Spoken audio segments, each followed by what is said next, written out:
Nice onesie. Does it come in men's? Oh, I think you come in men enough for all of us.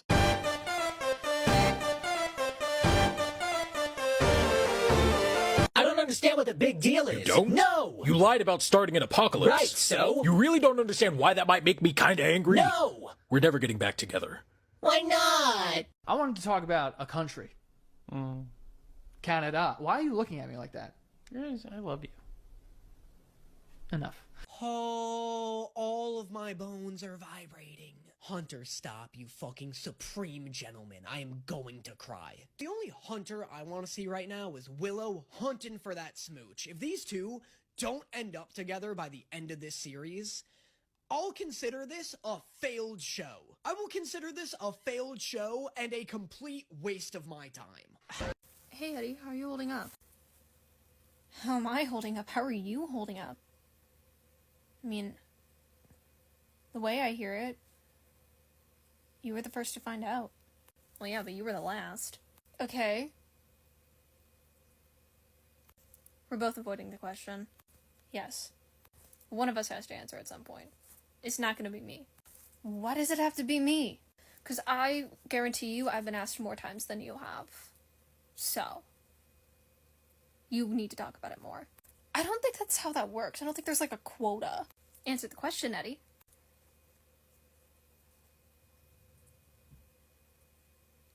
Okay. I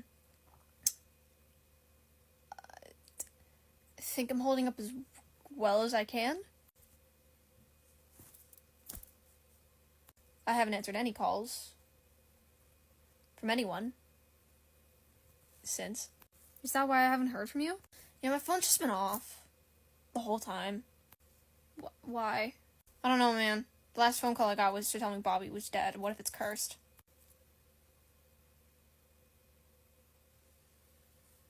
Oh, you're really not okay. What? Curses? You don't believe in curses, Eddie. Shut up. Eddie? Buck, it's not a big deal. Not a big deal. Are you hearing yourself right now? Okay, Bobby's dead, and I believe in curses. Which do you think is actually more distressing? Which do you think you should be more worried about right now, Buck? I think the curses thing. Eddie. She's just one girl! That one girl is kicking our ass!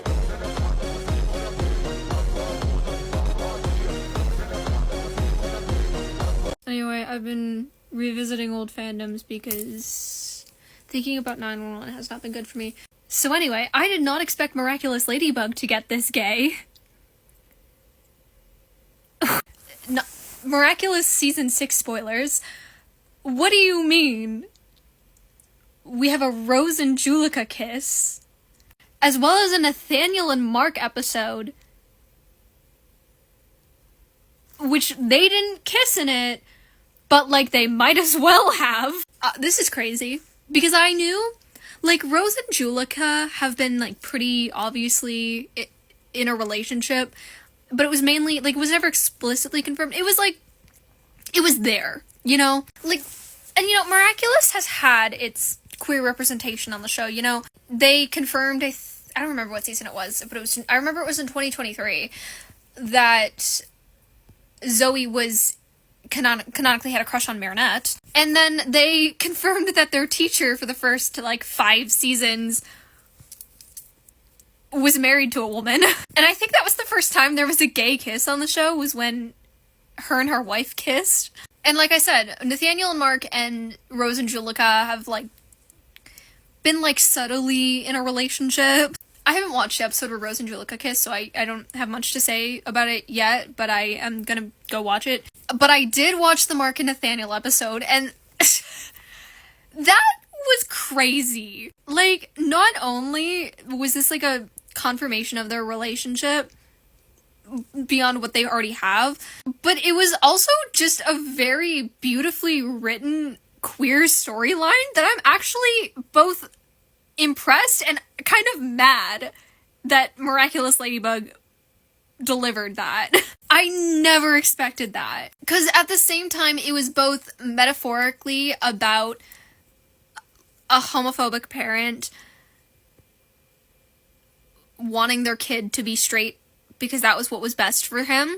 And literally about that. Like, it was crazy. Because Miraculous Ladybug has always told this very interesting line with queer representation, where it's like, it's there, but also, you know, if parents are kind of watching it in passing, they're not going to necessarily pick up on it, because they don't explicitly say certain things, but they confirm things in other ways. I will say there is definitely, like, it's going to be interesting to see when it's actually like dubbed in English, because I've been reading like the subtitles, and yes, I know some French, but I don't know like French slang very well, so I don't know if this was like the correct translation in the dialogue. But there were times where they, in at least the subtitles, that they had Nathaniel or his mom essentially say that they were trying to make him straight, or make him go straight, which again, that is like a turn of phrase which can mean different things, but it's also,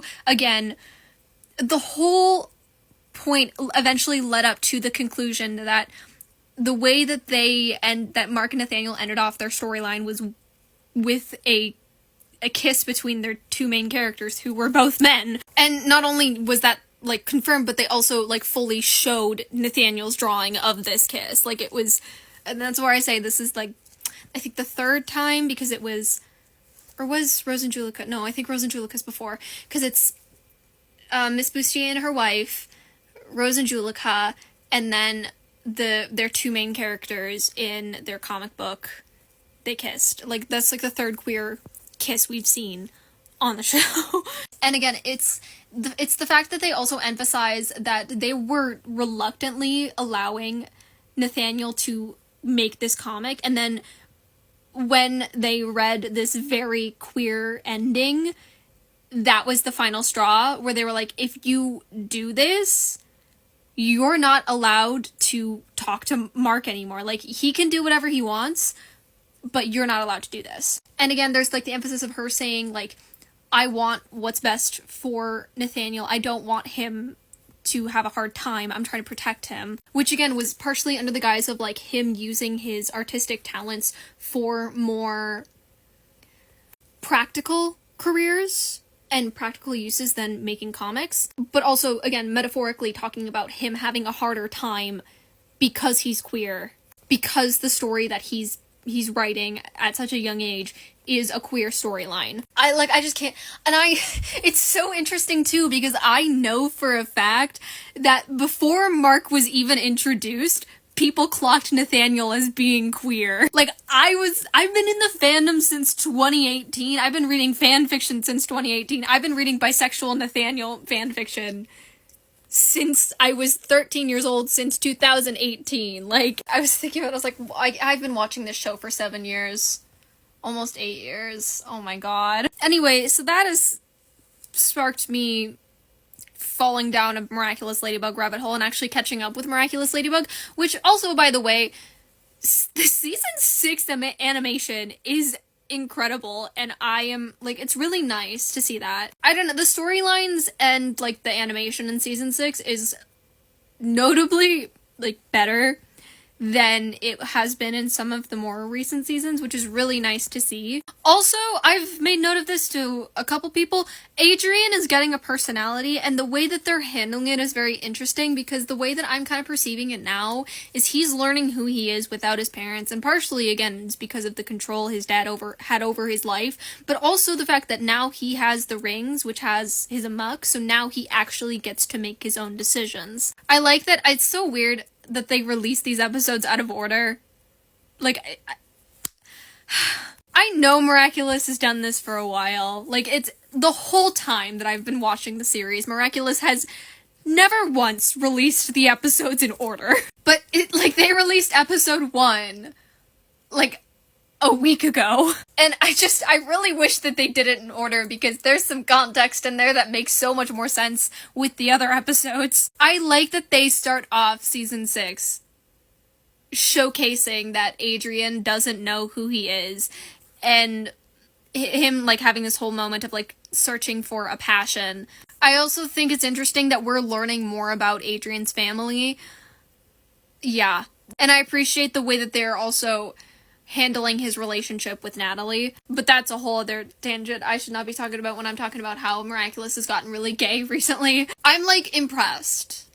Again, I'm just really surprised, given some of the storylines and some of the, just a lot of the things that have happened in Miraculous Ladybug in the 5 seasons before this, that Miraculous Ladybug was capable of delivering such a beautiful storyline, like queer storyline. And I really like that it was with Mark and Nathaniel. They just have a special place in my heart, okay? Also, I want to say that I can't remember his like hero name right now, but the design for his persona in this season is so good, and I'm actually obsessed with it. Seeing Nathaniel, like, transform and fight alongside Ladybug and everything, oh, I really love that design. I don't know, Nathaniel's always been a really fun character. Nathaniel and Mark have always been really fun characters, and they have a really fun dynamic, and I'm really glad that we got to see a whole episode revolving around that, and it being a queer storyline. Which I've said multiple times, and again, it was just an episode that delivered so well. And I'll be honest with you, whenever they deliver a good storyline on Miraculous, it's very refreshing, and also it's just really refreshing after everything that's been happening in 911. There's a reason I've been watching this show for 7 years. There's a reason I keep going back to it. I'm never gonna be able to escape this stupid show. Hey, you want to listen in fandom etiquette real quickly? Commenting stuff like this is kind of strange.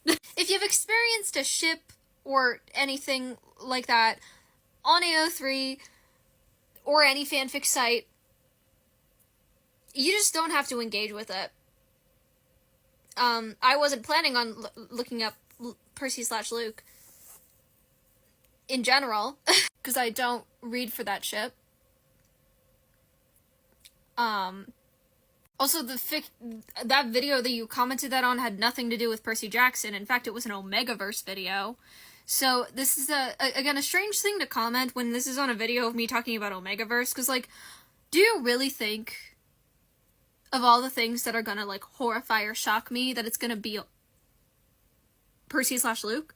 My brother in Christ, I've read Dipper Goes to Taco Bell. There are worse things than Percy/Luke. No one was forcing you to read Percy/Luke fics. And if it was a Percy Jackson /Luke Omegaverse fic, again, no one forced you to read that. This is just a strange thing to comment and go out of your way to tell somebody to not do. Also, again, at what point have I ever expressed the desire to look this up to the point that you feel that you have to warn me to not? That's not how you participate in fandom spaces. A pretty basic rule of fandom spaces is don't like, don't read. Like, don't get me wrong, I get why people don't like Percy/Luke. I understand the critiques towards it 100%, and why people wouldn't like people writing it, but that doesn't mean that people are gonna stop doing it.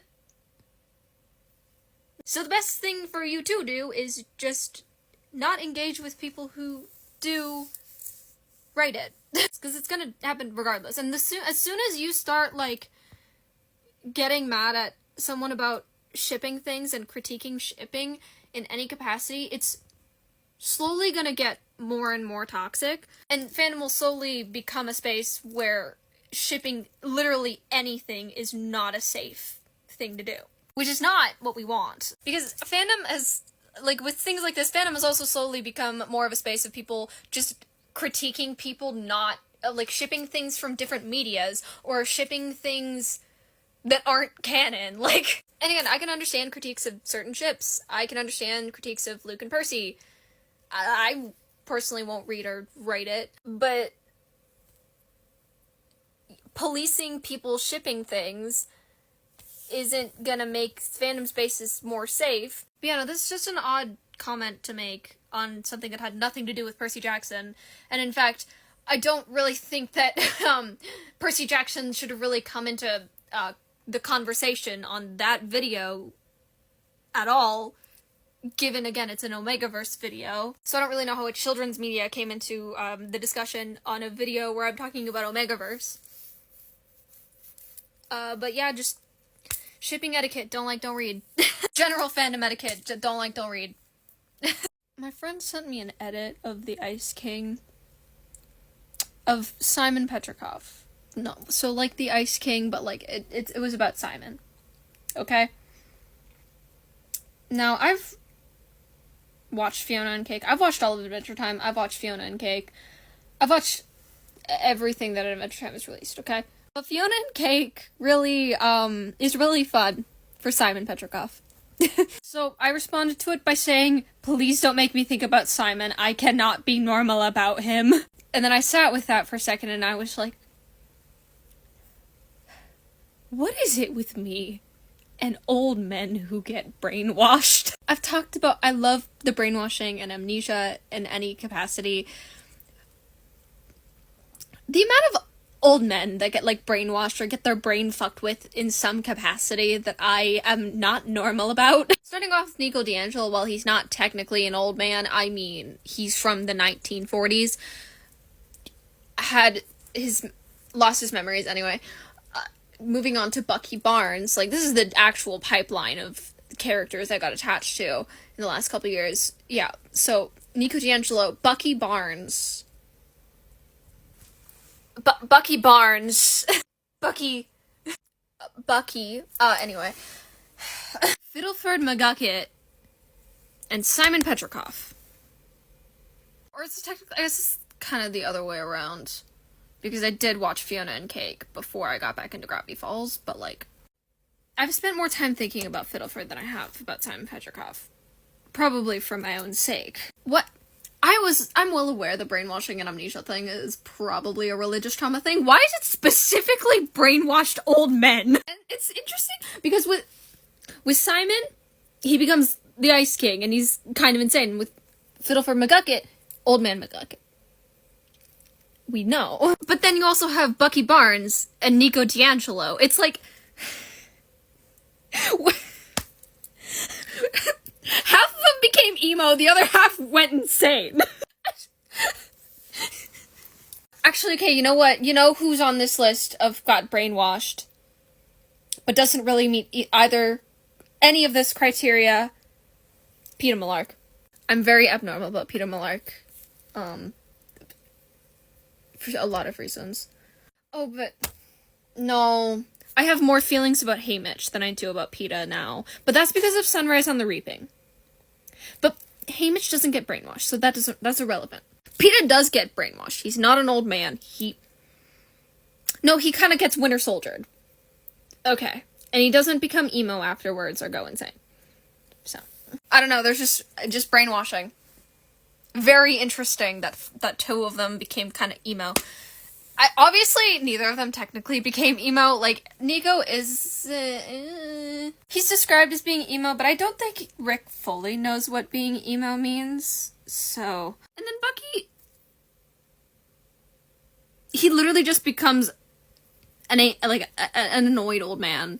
Sebastian Stan has described him as being, like, a grumpy old man. No, a grumpy old man. He becomes a grumpy old man. That's correct. I was gonna say angry, and I was like, that's not correct. No, he's a grumpy old man. That's correct. Which also could apply to Nico D'Angelo. He's just a grumpy old man. And then again, Ice King and Old Man McGucket. They're just kind of insane. I don't know what this video was. I think I had a point. I don't know what it is anymore. Anyway. What the fuck is wrong with me? I think that's the point. I think that was the point of the video. What the fuck's wrong with me? I'm wearing Bill Cipher earrings, so that's probably a start.